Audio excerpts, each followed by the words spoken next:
민주야, 정책은 부탁해. 민주정부의 진행을 맡은 이용민입니다. 문재인 정부의 국정 운영에 필요한 정책들을 더불어민주당의 싱크탱크죠, 민주연구원의 연구위원들이 이 자리에 직접 출연해서 쉽고 재미있게 여러분께 설명하는 그러한 프로그램이 저희 민주정부가 되겠습니다. 민주연구원이 발간한 국정과제 심화연구라는 보고서 내용을 토대로 저희가 설명을 하고 있는데요. 문재인 정부의 경제를 사람 중심의 경제라고 하죠. 그래서 관련된 혁신 친화적 창업국가 건설을 위한 정책 방향 연구를 하신 민주연구원의 정상희 연구위원님 모시고 말씀을 좀 나눠보도록 하겠습니다. 위원님 안녕하세요. 네, 안녕하세요. 위원님께서 국정과제 심화연구에서도 이 내용을 갖고 보고서를 쓰셨고, 또 지난 6월 22일에도 혁신형 창업 활성화 방향에 대한 보고서를 낸 걸로 알고 있는데요. 본격적인 토크 이전에 이 문재인 정부의 경제가 사람 중심 경제란 말을 참 많이 하는데, 혁신 성장, 혁신형 창업이라는 게 이 사람 중심의 경제 세 가지의 축 중에 한 가지 축이라고 돼 있어요. 사람이 중심이 된다는 이 사람 중심 경제라는 게 정확히 어떤 의미인지 좀 설명해 주시면. 우선 그 사람 중심 경제를 갖다 말씀드리기 전에 우선 이전 정부에서 경제 정책이 어떻게 됐나 한번 말씀드리면, 이전 정부 같은 경우는 대기업 중심의 낙수 효과라고 얘기를 하는데요. 대기업이 성장을 하면 성장의 과실이 국민한테 돌아가는 그런 형태의, 그러니까 수출 주도형 성장, 대기업 중심의 성장을 갖다 이전 중심은 이제 그렇게 됐다고 하면, 이번 문재인 정부에서는 그러한 성장이 결과적으로 재벌 대기업들, 그런 대기업들의 부만 빌려주는 효과만 있다. 그렇기 때문에 들어보셨던 것처럼 뭐 사상 최대 매출, 수출 최대 이런 이제 얘기도 많이 나왔는데, 한편으로는 이제 청년 실업률, 그러니까 최악의 뭐 청년 실업률에서 되게 많이 나오지 않습니까? 이런 문제가 있기 때문에 최근 이제 문재인 정부에서 얘기하는 건 사람 중심 경제는 경제 정책의 중심을 갖다 국민과 가게에 두고 발생하는 경제 성장의 가실 또한 국민과 함께 누리는 경제를 좀 사람 중심 경제라고 할 수가 있겠고, 이러한 사람 중심의 경제는 크게 이제 세 가지 축으로 구성이 되었습니다. 일자리와 소득 주도 성장, 혁신 성장, 그리고 이제 공정 경제를 갖다 3대 축으로 하고 있다고 할 수가 있겠습니다. 그러니까 다시 정리를 하자면, 이 사람 중심의 경제라는 게 세 가지 축으로 구성되는데, 그 축 중에 하나가 혁신 성장, 혁신형 창업이고, 한마디로 그전에는 기업만 기쁘게 하는 그런 경제였다면은 이제는 그 기업을 구성하는, 또는 앞으로 구성할 그러할 사람이 기쁠 수 있는 경제. 그러면 당연히 이제 그 사람이 구성하는 가정, 가게도 기뻐지는 거고, 이제 그것이 일자리와 소득의 형태로 나타나는 그런 경제로 볼 수 있겠네요. 그러면 다시 이제 본 주제로 돌아와서 이 혁신 성장, 이 혁신이라는 게 어떤 관습이나 기존의 어떤 방법 따위를 완전히 바꿔서 새롭게 탈바꿈한다, 그러한 뜻으로 알고 있는데, 이 혁신 성장이라는 게 정확히 어떤 뜻인지. 네, 혁신 성장은 정부에서 강조하고 있는 일자리 창출의 핵심 역할을 할 뿐만 아니라 우리 경제의 규모를 갖다 키울 수 있는 새로운 경제 성장을 위한 핵심 전략이라고 할 수 있겠습니다. 이와 함께 이런 혁신 성장이 기존 대기업 중심의 성장이 아니라 중소벤처 기업 중심으로 경제 체질을 개선시킬 수 있는 성장 전략이라고 좀 큰 틀에서 설명할 수 있을 것 같습니다. 그러니까 어쨌든 아까 그 사람 중심의 경제에서 설명하셨듯이 대기업이나 어떤 기업 중심이 아니라 그 작은 규모, 국민, 그리고 중소벤처기업 중심의 성장을 말하는 것이고, 만들어진 일자리에 들어가는 것이 아니라 일자리와 연결해서 그 일자리를 만들어내는 그런 것에 방점을 둔다는 건데, 그러면 이제 질문이 저도 가장 궁금한 부분이고 국민들도 많이 궁금한 부분일 것 같은데, 이게 무엇이 다른가에 초점을 맞춰 좀 질문을 좀 드려야 될 것 같아요. 이게 기존의 중소벤처기업을 육성하는 정책들하고 무엇이 다른 건지. 그러니까 이 사실 벤처바람이라는 게 어제 오늘 일이 아니잖아요. 그러니까 정말로 바람처럼 왔다가 바람처럼 사라질 수 있는, 그럴 수도 있는 것들인데, 이 혁신형 창업이라는 게 기존의 벤처 창업과 무엇이 다른 거냐 설명을 좀 간단히 해주신다면. 혁신형 창업과 기존의 중소벤처기업 정책 같은 경우는 기존 정부에 있던 중소벤처 정책의 연속성을 갖다 계속해서 유지할 연속성을 띠고 있지만 할 수가 있겠고요. 우선은 지금 정부에서 혁신 성장에서 가장 강조하고 있는 부분 같은 경우는 지속성입니다. 지속성과 신산업, 지속성과 미래 먹거리 그러니까 미래 먹거리가 지속적으로 창출할 수 있게 그런 식으로 이제 좀 하겠다고 좀 할 수가 있겠는데요. 그러니까 예전보다 미래 먹거리로 확대를 했고 그게 또 지속적으로 나아갈 수 있는 그러한 창업을 혁신형 창업이라고 말하는 거네요. 그렇게 볼 수도 있겠고 흔히들 얘기하는 신기술과 새로운 아이디어만 있으면 누구나 쉽게 창업할 수 있고 이러한 창업 기업가들이 공정한 경쟁을 통해서 흔히들 얘기하는 뭐 글로벌 기업 예를 들어서 구글이든지 페이스북 그런 글로벌 기업으로 성장할 수 있도록 정부에서 그런 생태계 기반을 갖다 조성해 주는 게 가장 핵심이라고 좀 할 수 있겠습니다. 제가 정 박사님 이제 보고서 내용을 보니까 이 혁신형 창업 생태계를 조성한다. 그게 좀 차별점으로 나와 있더라고요. 예, 그 혁신형 창업 생태계를 어떻게 조성할지 정부가 좀 구체적으로 좀 마련하고 있는 방안들이 좀 있나요? 혁신형 창업 생태계 같은 경우는 큰 틀에서 보면 세 가지로 얘기를 할 수가 있습니다. 우선은 창업하는 과정이 있겠고요. 그리고 이제 창업에서 어느 정도 이렇게 기업이 성장할 수 있는 단계. 그리고 이제 마지막으로 해당 성장 기업이 이제 이와 관련된 용어로는 엑시트라고 이제 그러니까 나가는 단계라고 출구 전략 그런 식으로 얘기할 수 있는데 이 세 가지 중에 어느 한 가지만 삐끗할 경우 이게 지금 제대로 치면 안 된다고 할 수가 있겠는데 최근에 이게 정부에서 혁신형 창업 관련한 정책 방향이 이제 발표가 됐는데 큰 틀에서 보면 우선은 혁신형 창업 생태계가 조성하기 위해서는 가장 큰 전제 조건은 창업하려는 사람이 많아야 된다는 겁니다. 근데 창업하려는 사람들이 많아야 되기 때문에 그와 관련된 유인책들 정책이 제한이 돼야 되고 가장 그것과 관련해서 대표적인 정책이 이제 연대보증을 갖다 폐지하는 걸 할 수가 있겠고 관련해서 이번에도 연대보증 폐지 범위를 갖다 확대하는 정책을 발표를 했고 또 이번에 신임 중소벤처기업 장관이 된 장관님께서 그래서 창업 활성화를 위한 가장 첫 과제로 기술 탈취 문제를 갖다 근절시키겠다. 가장 첫 과제는 이건 공정이거든요. 크게 보면 이 두 가지가 어느 정도 중요한 이제 수단이 되겠고 이건 그러니까 제도적인 수단이 되겠고 이제 민간에서 좀 할 수 있는 수단 같은 경우 이제 나중에 얘기하겠지만 이제 투자 관련이 또 한 축으로 해서 세 가지 형태로 해서 좀 얘기가 됐다고 할 수 있겠습니다. 어쨌든 그러한 방금 말씀하신 그러한 것들이 혁신형 창업 생태계를 구성하는 어떤 제도들이라 볼 수 있고 잠재적인 혁신형 창업가들이 이 창업에 뛰어들 수 있도록 정부가 노력을 해야 되고 또 하고 있다는 말씀이신데요. 그럼 아까는 제가 무엇이 다른가에 초점을 맞출 때 기존과 무엇이 다르냐 이렇게 질문을 했다면 이번에는 이전 정부, 그러니까 박근혜 정부 때 창조경제라고 자꾸 외쳤잖아요.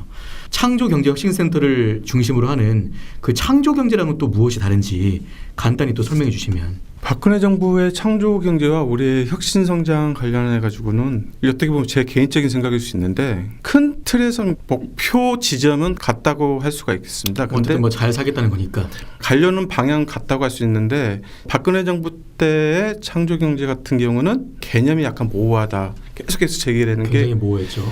창조경제에 관련한 경제성장 정책을 갖다 추진하기 위해서 박근혜 정부의 정책 자체가 위에서 밑으로 내리는 형태 하향식 정책이라고 할 수 있겠는데 간단하게 이제 예를 들어가지고 박근혜 정부의 그 창조경제 컨트롤 타워라고 할 수 있는 게 민간합동 창조경제 추진단이라고 있습니다. 이게 단 차원으로 있었네요. 예, 문재인 정부에서 4차 산업혁명위원회와 좀 비슷한 역할을 하고 있는데 이때 그 창조경제 추진단의 인력 구성이 2014년 기준으로 46명인데 그중 87%가 대기업과 정부 인사들로 구성되어 있습니다. 근데 반대로 우리 같은 경우는 정부 이원 같은 경우가 극소수 있고 대부분이 민간 중심의 이원들이 차지하고 있기 때문에 정책 자체가 좀 반대로 간다고 할 수 있습니다. 그러니까 우리 같은 경우 4차 산업혁명위원회 같은 경우는 민간에서 서로 얘기를 해서 거기서 정책 제안을 갖다 정부에 하는 역할을 하는 거거든요. 정부에다 이런 정책이 괜찮기 때문에 해 주십시오. 그러면 정부에서 그걸 검토를 해가지고 그런 통로는 많이 만들 건가요?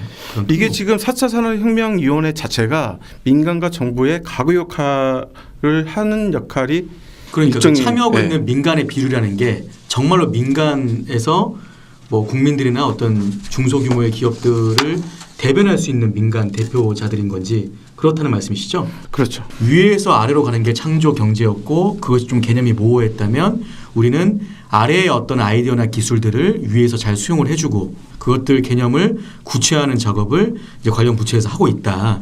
그런 말씀이신데 뭐 사람 중심의 경제부터 해서 혁신 성장, 혁신형 창업 쭉 말씀하실 때 사람 중심이다. 그래서 그 사람을 고용하는 거 이 일자리 창출과 연계된다고 하셨는데 이게 정확히 어떻게 연결이 된다는 건지 이 선진국에서 그런 사례가 있는지 한번 좀 소개해 주시면. 혁신과 창업이 가지는 고용 창출 효과는 이미 선진국에서 체감을 갖다 대부분 선진국이 했고 그렇기 때문에 새로운 고용 창출의 전략으로 이미 자리 잡고 있는 상황입니다. 예를 들어서 미국 같은 경우가 4%의 벤처기업이 신규 일자리 한 60%를 갖다 창출하는 걸로 조사가 되고 있고요. 이 수치가 맞는 거죠? 굉장히 어마어마한 수치인데요. 4%가 60%의 신규를 창출한다. 네. 네. 그리고 영국도 이제 얘기를 하고 있는데 한 6%의 벤처기업이 신규 일자리의 54% 네. 정도 얘기했고 또 미국의 카우프만 재단이라고 있습니다. 이 카우프만 재단에서 연구한 보고서에 따르면 1%의 혁신 기업이 미국 한 10%의 고용을 갖다 담당한다. 그런 이제 보고서도 그것도 있고요. 신규 고용을 말씀하시는 건가요?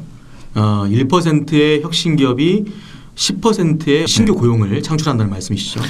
고용 창출뿐만 아니라 이게 혁신형 창업 자체가 처음에도 얘기했던 것처럼 부가가치에도 상당히 큰 역할을 하고 있는데 대표적인 기업이라고 할 수 있는 구글 같은 경우 간단한 예를 들면 구글 같은 경우 기업 가치가 한 800조 원 정도 됩니다. 네. 근데 이 800조 원이 우리나라의 대표적인 기업이라는 삼성의 2배 정도 되는 거고 뿐만 아니라 우리나라 한 해 예산이 400조 원 정도이기 때문에 구글 같은 2배. 구글을 팔 경우 2년치의 예산을 갖다 좀 확보할 수 있다. 그 정도의 혁신형 창업을 바탕으로 한 성과가 좀 있다고 할 수 있겠습니다. 중요하다. 네네. 어쨌든 선진국 사례들을 보면은 이 혁신 기업이 신규 일자리를 정말 높은 수치로 창출하고 있다. 그리고 이 가치가 굉장한 수준이다. 그래서 그 가치와 중요성을 알 수 있는 사례인데요. 그러면 혁신형 창업을 활성화하기 위해서 우리 현 정부가 구체적으로 좀 어떻게 진행하고 있는지 다시 한번 정리해 좀 말씀해 주시면. 네, 혁신형 창업 활성화를 위해서 가장 그 대표적으로 하고 있는 정부 정책으로는 크게 두 가지, 그러니까 제도적인 측면에서 먼저 기존의 중소기업청을 갖다 중소벤처기업으로 격상시키면서 혁신형 창업, 그러니까 혁신정장의 컨트롤 타워 역할을 할 수 있게 했고요. 또한 4차 산업혁명위원회, 아까도 말씀드린 것처럼 지금 계속 그 세계적인 추세가 되고 있는 4차 산업혁명에 대해서 제대로 된 대응을 할 수 있게 4차 산업혁명위원회를 갖다 또 대통령 직속으로 설치를 했고요. 혁신 성장의 원동력을 이렇게 추진할 수 있는 그 위원회를 만들었다는 거죠. 그 중소벤처기업부라는 게 이게 격상된 걸 하셨는데 원래 이게 산업부 산하에 있었죠. 중소기업청이. 그러니까 산업부처 산하에 청으로 있었는데 그거를 완전히 부처로 독립을 시킴으로써 그 위상을 극대화시켜서 혁신 성장을 리드할 수 있는 그러한 역할을 만들었다. 그래서 정부의 어떤 강한 의지를 보였다는 부분으로 볼 수 있고요. 어쨌든 제가 생각할 때는 이 중소벤처기업부 또 관련된 미래부 그리고 4차 산업혁명위원회 이런 조직들이 어떤 옥상옥으로 이렇게 조직 간의 어떤 상충되는 부분도 없어야 될 것 같고 그리고 이 조직들 간의 이기주의 뭐 부처 할거주의라고 하는데 그런 칸막이 때문에 이게 서로 연동돼서 잘 유지가 돼야 되는데 잘 활성화가 돼야 되는데 그런 부분이 좀 없애야 되겠다는 생각이 드네요. 그러면 혁신형 창업 활성화를 위한 가장 핵심적인 정책이다. 이걸 뭐라고 좀 설명할 수 있을까요? 혁신형 창업 활성화를 위한 정책은 되게 많이 있습니다. 근데 그중에서 가장 광범위하게 적용할 수 있는 정책이 얼마 전에도 대통령께서 말씀하셨던 규제 샌드박스를 갖다 포함한 네거티브 규제. 네거티브 규제. 네, 규제라 할 수 있겠고 다른 한편은 투자 활성화 정책. 투자 활성화 정책. 두 가지가 좀 광범위한 정책이라고 할 수가 있겠습니다. 그렇게 두 가지가 핵심적인 정책인데 제가 봤을 때 투자 활성화라는 것은 사실은 뭐 당연한 얘기고 이 네거티브 규제라는 게 정확히 뭔지 그러니까 네거티브하다는 것은 어떤 부정적인 이미지가 좀 있는 것 같은데 그런 건 아닌지. 네거티브 규제 정책 같은 경우는 원론적으로 말씀드리면 금지된 행위를 제외한 다른 행위는 해도 괜찮다. 허용한다는 것 같다 의미하는데 간단하게 이것 말고는 다 해도 괜찮다. 이것 빼고 다 해라. 네, 예. 그렇게 얘기를 할 수 있는데요. 네거티브 규제가 혁신형 창업에 필요한 이유 자체가 뭐냐면 혁신형 창업으로 나타난 성과 같은 경우가 기존의 법과 제도로 담아내기는 한계가 존재하는 게 되게 많이 있습니다. 대표적인 예로 좀 얘기하는 게 에어비앤비 같은 경우가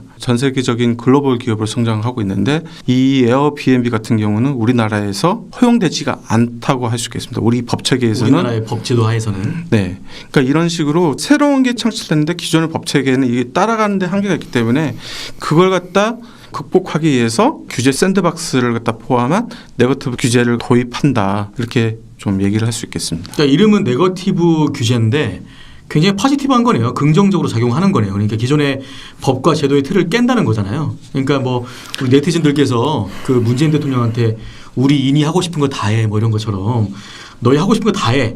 혁신형 창업가들 다 해라. 하지만 이것만 빼고 그러니까 어쨌든 그 넓고 새로운 틀을 만드는 작업들도 아까 말씀하셨던 중기부나 그 4차 산업혁명위원회 이런 데서 해주는 거죠. 네, 이거 같은 경우는 이제 정부 단독으로 할 수 있는 건 아니고 모든 관련 다 모든 함께. 정부가 이거는 같이 해야 되는 협업을 갖다 해야 되는 거 특히 이 네거티브 규제 같은 경우는 정부에서 하고 싶다고 해가지고 무조건 되는 게 아니고 국회 협조가 필수적으로 필요한 부분이라고 할 수 그렇죠. 있겠습니다. 입법 사항이니까 네. 법을 개정하고 하려면 국회 그러니까 여야 간의 어떤 합의가 굉장히 중요하겠죠. 투자 활성화 문제 말씀드릴게요. 제가 창업을 하려고 해도 가장 중요한 건 돈일 것 같아요. 돈이 있어야 내가 가진 기술과 아이디어를 어쨌든 제대로 만들어서 그것들을 이렇게 실현시킬 수 있을 텐데 투자 주체들, 그러니까 투자를 하고 싶어하는 사람들하고 이 좋은 아이디어와 기술을 가진 이 창업 주체들을 우리 정부가 그 연결할 수 있는 어떤 정책이나 사업들을 추진하는 게 있습니까? 정부에서 계속 투자 관련해 가지고 인센티브를 갖다 지금 계속해서 주고 있는 상황이거든요. 투자와 관련해 가지고 좀 활성화시키기 위해서 투자자들에게. 예.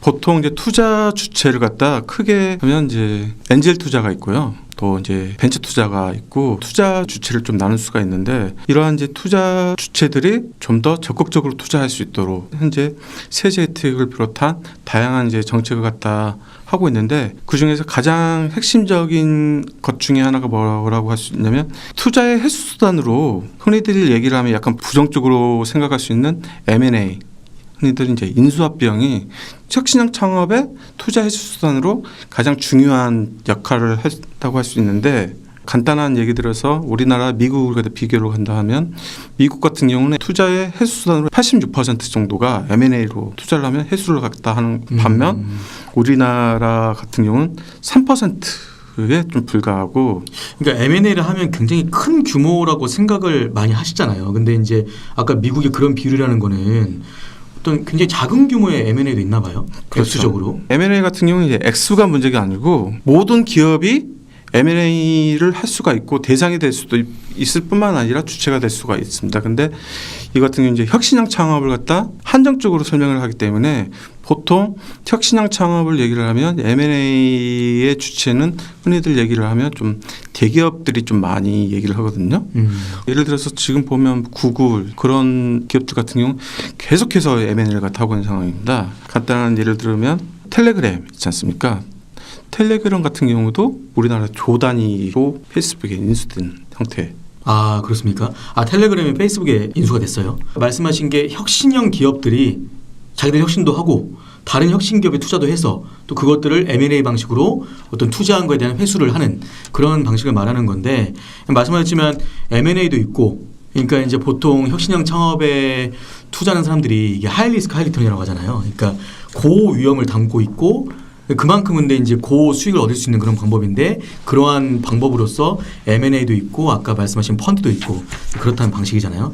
그게 좀 다양화가 돼야 투자할 수 있는 사람들이 투자를 많이 하겠네요. 그렇죠? 네, 그렇죠. M&A를 갖다 흔히들 얘기를 하면 우리나라에서 약간 좀 부정적으로 생각하는 경우가 좀 많이 있습니다. 좀 긍정적인 부분에서 이걸 좀 조명해서 봐야 될 부분이 있는데 이게 우리나라에서 왜 이렇게 되냐면 정당한 대가를 지불하고 그러니까 가치를 제대로 평가해가지고 답변해줘야 되는데 그게 안 되니까. 가장 큰 문제가 기술 탈취와 편취 문제가 같이 연관되어 있기 때문에 어떤 기업이 있으면 그 기업에 가지고 있는 그러니까 기술뿐만 아니라 그걸 다 해서 인수를 하려고 하는 게 아니고 거기 있는 인력을 갖다 빼가든지 아니면 우리가 거래를 갖다 할 테니까 니네들이 가지고 있는 그런 기술 같은 거 갖다 우리한테 제공해달라. 정상적으로 가치를 인정해줘가지고 그 기업을 사는 게 아니라 그 기업에서 핵심 기술을 가진 사람을 빼오거나 그 기술을 빼오는 식으로 그런 탈취 문제가 이루어진다는 얘기잖아요. 그러니까 갑이 을을 먹는다 어떤 그런 부정적인 인식이 우리나라에 있는 거고 근데 어쨌든 정부가 그 제도나 법을 잘 만들어줘서 그 기반을 잘 만들어줘가지고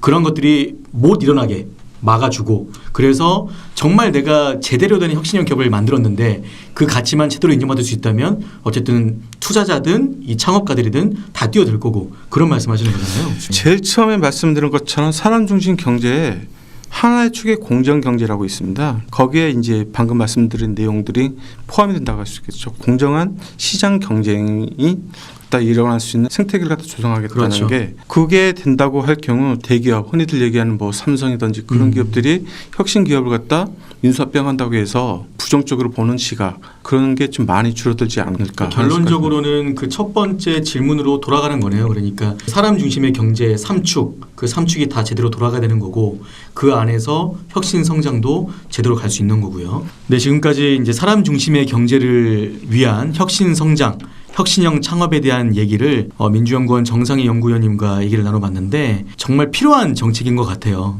청년 실업률이 역대 최고라고 하고 정말 최저임금도 받지 못하는 알바족들이 너무나 많고 그리고 직장에도 못 들어가고 정말 할 게 없어서 공무원 시험에 매달려야만 하는 그런 공시적들도 너무나 많고요.